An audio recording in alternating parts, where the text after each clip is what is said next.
वह 6 महीने का बच्चा जिसे टोकरी में रखकर गंगा नदी में बहा दिया गया था, वही बच्चा उस पिता की जो शराब पीता था, नशे में धुत पड़ा रहता था, उसकी जान बचाता है।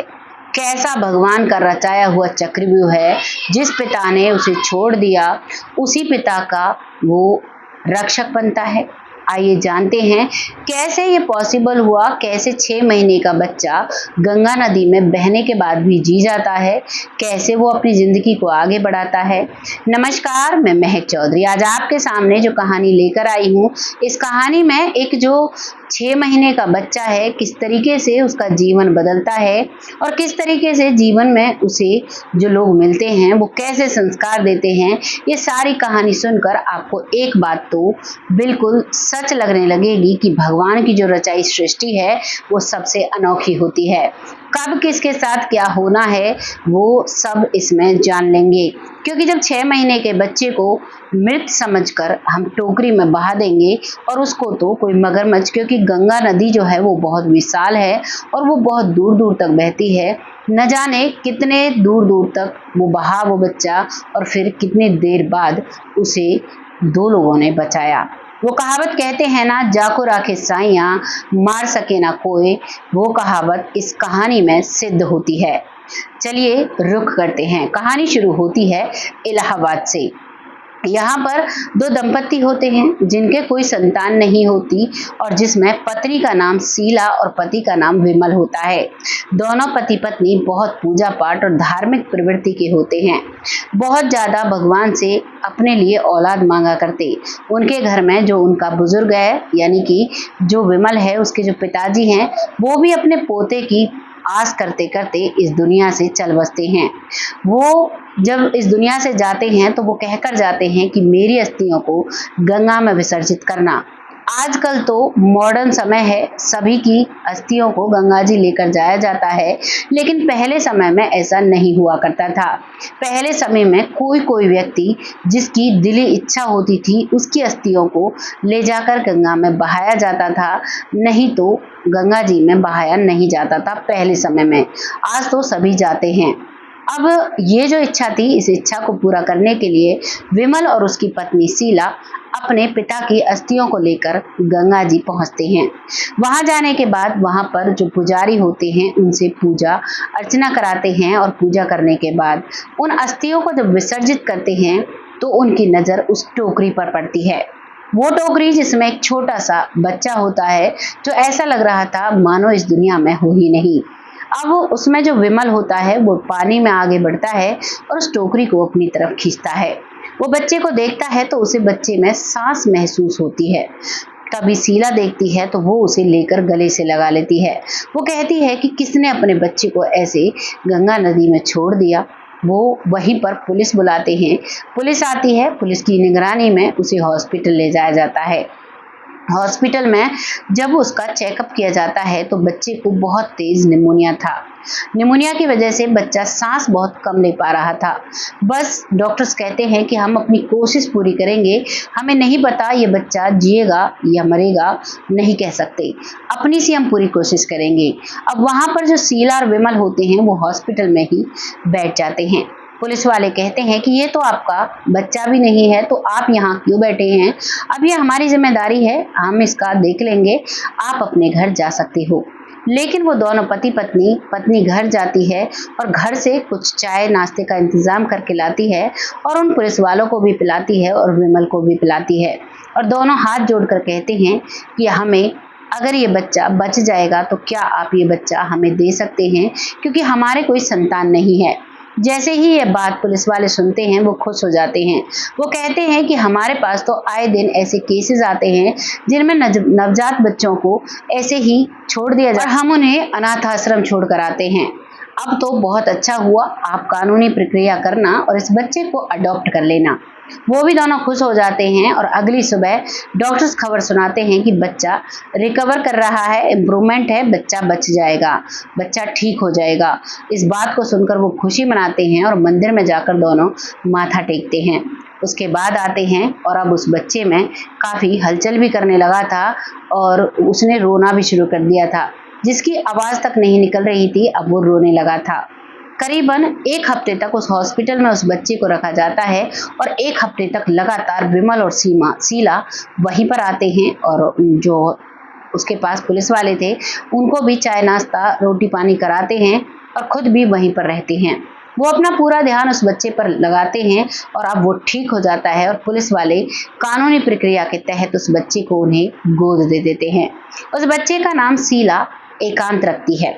बच्चा 6 महीने का था। आस पड़ोसी को सबको पता था कि ये बच्चा इन्हें नदी में मिला है। तभी शीला सभी से बात करती है, एक छोटा सा आयोजन करती है जिसपे उसका नामकरण एकांत रखवाती है और सभी पड़ोसियों से कहती है कि आज के बाद कोई ये नहीं कहेगा कि ये बच्चा मुझे नदी में मिला है।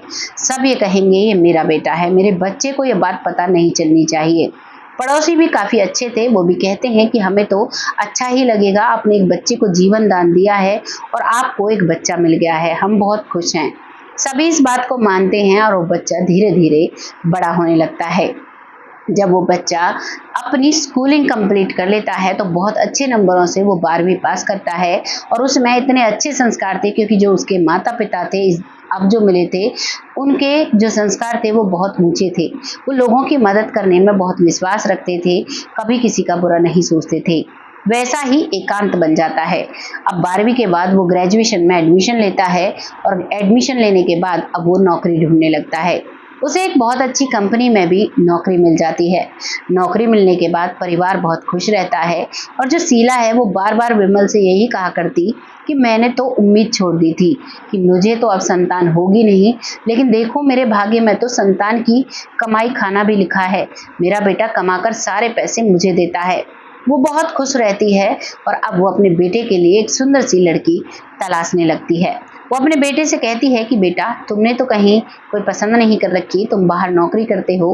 तो बेटा कहता है कि नहीं मम्मी, जो आप पसंद करोगी मैं उसी से शादी कर लूँगा और मेरी नज़र में तो अभी आप शादी ना ही करें तो अच्छा रहेगा क्योंकि मुझे अभी करियर में बहुत आगे बढ़ना है।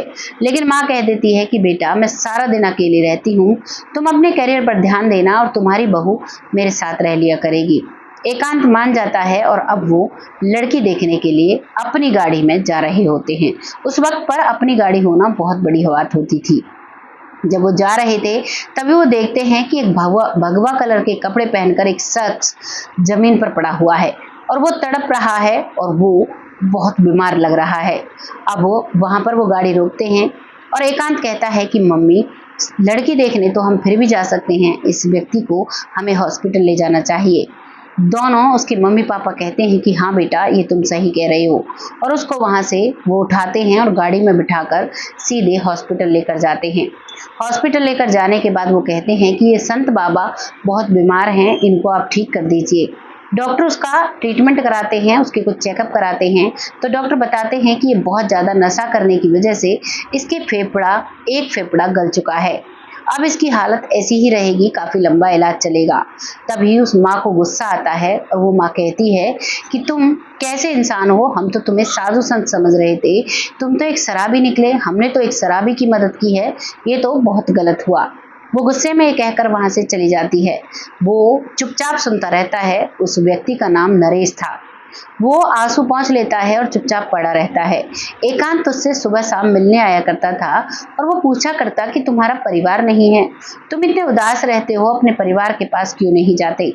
तभी वो कहता है कि बेटा मेरा कहीं परिवार नहीं है। जब वो एकांत से बात कर रहा था तो विमल और शीला वहीं पर थे।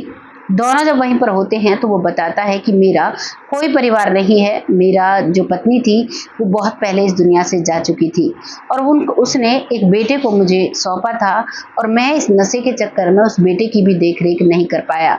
मेरा बेटा बीमारी से मर गया और उसके बाद मैंने उसे गंगा जी में एक टोकरी में रखकर बहा दिया। जैसे ही ये बात वो महिला सुनती है, शीला को बहुत तेज गुस्सा आ जाता है। शीला कहती है कि तुम कैसे पिता हो, तुमने अपने बेटे को मरा समझकर भेज दिया। क्या तुम जानते हो ये कौन है? ये वही है जिसने तुम्हें गंगा में जिसको तुमने गंगा में बहा दिया था। ये तुम्हारा वही बेटा है। ये बात सुनते ही नरेश की आंखों में एक चमक सी आ गई, लेकिन जो शीला थी वो बहुत गुस्सा थी। इधर विमल उसे समझाने की कोशिश कर रहा था। तभी विमल कहता है, चलो ये भी अच्छा हुआ, हम काफी समय से एकांत को बताने की कोशिश कर रहे थे, लेकिन हम बता नहीं पा रहे थे कि एकांत को हम कैसे बताएं कि उसने हमें कैसे हमें वो मिला है और कैसे हमने उसे पाला पनौसा है। लेकिन अब सारी बात एकांत के सामने ही आ गई है। एकांत ये बात सुनकर हक्का बक्का खड़ा रह जाता है और वो कभी अपनी माँ तो कभी अपने पिता नरेश की तरफ देखता है। वो समझ नहीं पा रहा था मैं क्या करूं, लेकिन अब वो खड़ा होता है। वो उसके बेड पर बैठा हुआ था और कहता है कि मैं अब ये चीजें बिल्कुल भूल जाना चाहता हूँ जो आप लोगों ने अभी कही। आप ही मेरे माता पिता हो, आप ही ने मुझे अच्छे संस्कार दिए। इसके शायद मैं रहता तो शायद मैं भी आज एक शराबी होता। बहुत अच्छा किया इसने मुझे मृत समझकर गंगा नदी में बहा दिया। अब वो अपनी माँ के गले लग जाता है और माँ भी खुश हो जाती है। अब वो वहां से जाने लगते हैं, लेकिन एकांत मुड़कर देखता है। इधर उसकी माँ शीला भी मुड़कर देखती है और क्योंकि उनके संस्कार बहुत अच्छे थे तो शीला कहती है कि बेटा, हमारे परिवार में एक और सदस्य जुड़ जाएगा तो हमें कोई परेशानी नहीं होगी। तुम्हारे ये जो पिता हैं ये हमारे साथ रहेंगे, हम इनकी देखरेख करेंगे। इनको पश्चाताप है, रो रहे हैं, अब इन्हें हमारे साथ ही रखेंगे।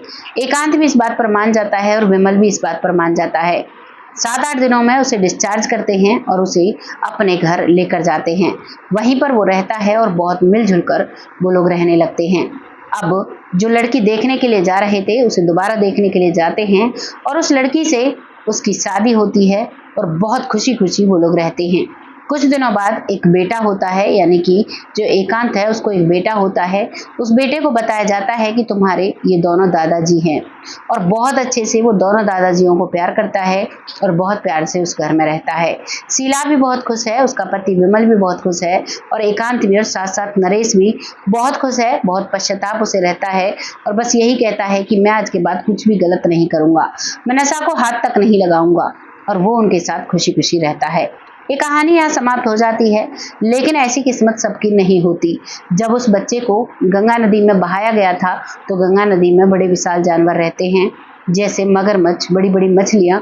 उस बच्चे का क्या अनुमान था, वो उसे खा भी सकती थी, लेकिन कहते हैं ना, जाको राखे साइयाँ मार सके ना कोई। ऐसे ही इस एकांत का जन्म भगवान ने निश्चित कर दिया था और उसके जो जैसे यशोदा मैया ने कृष्ण भगवान को पाला था, वैसे ही शीला ने एकांत को पाला। जन्म देने वाली कोई और पालने वाली कोई और।